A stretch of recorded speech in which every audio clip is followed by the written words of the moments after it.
Hi, History of Medicine students. This is Professor Bowen here. In this video, I'd like to provide some guidance on the first part of your research project, which is a literature review. This is a fairly standard kind of academic writing, but even so, you're probably wondering what I would like you to write about and what my expectations are. So in what follows, I'll get into these things a bit, and also offer some guidance on how to make good use of our research week. What you're going to do for this project, basically, is conduct an original, detailed analysis of one of the many different primary sources listed in our syllabus. Basically, every week in class, more or less, I'm going to present you with a new primary source text that's connected to the content that we're covering that week. For example, last week in class, we read bits of the Hippocratic Corpus, and we spent some time discussing what these texts tell us about the social position of Hippocratic doctors within ancient Greece. Next week, when we talk about ancient India, we're going to explore the writings of a group of doctors who created the medical tradition known as Ayurveda.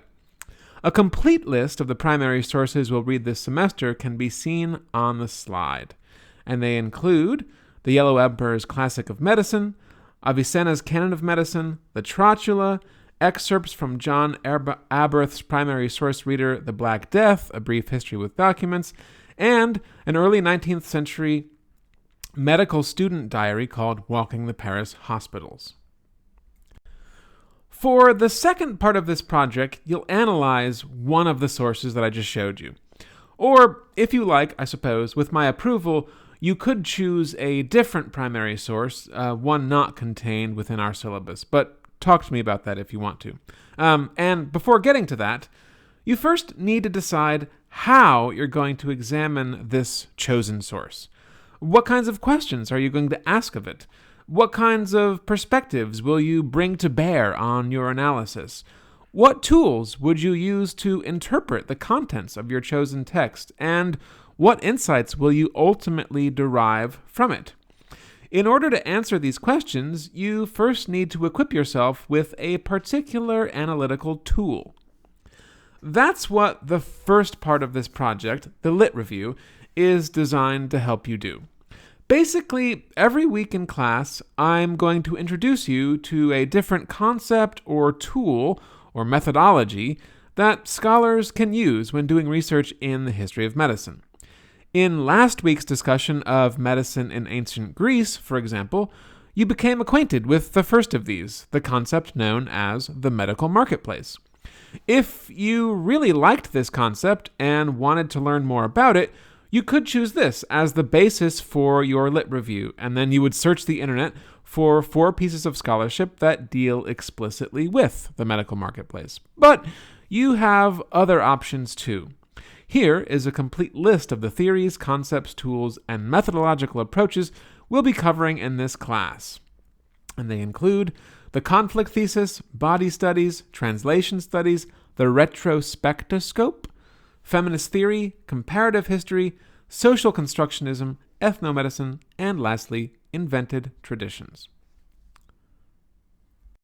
This week, the first thing I'd suggest that you do is learn a little about each of these just mentioned concepts.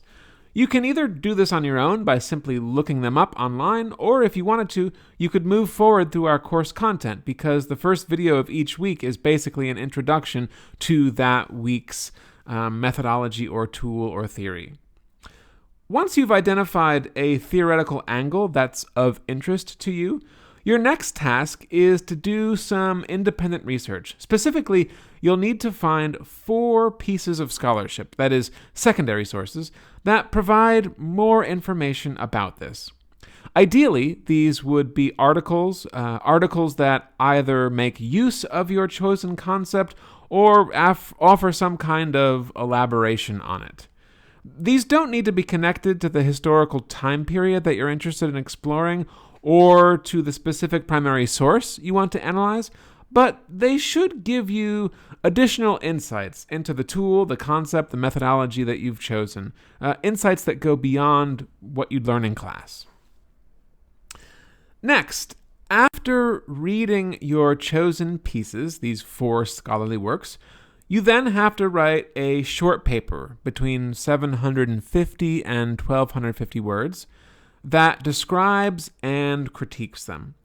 The goal of this literature review is not simply to summarize each paper in succession, but to place your sources in dialogue with each other in a way that compares and contrasts them, that draws out their key themes, and that highlights their key strengths and weaknesses.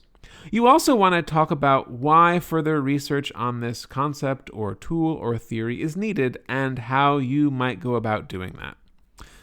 The first part of the project accounts for 20% of your grade, and it is due on March 5th. All right, I think that's everything I wanted to say for right now about the literature review. Thanks for watching this video. I hope that it proved helpful. If not, or if you have any questions, please feel free to get in touch during office hours or to schedule an appointment if you can't make those.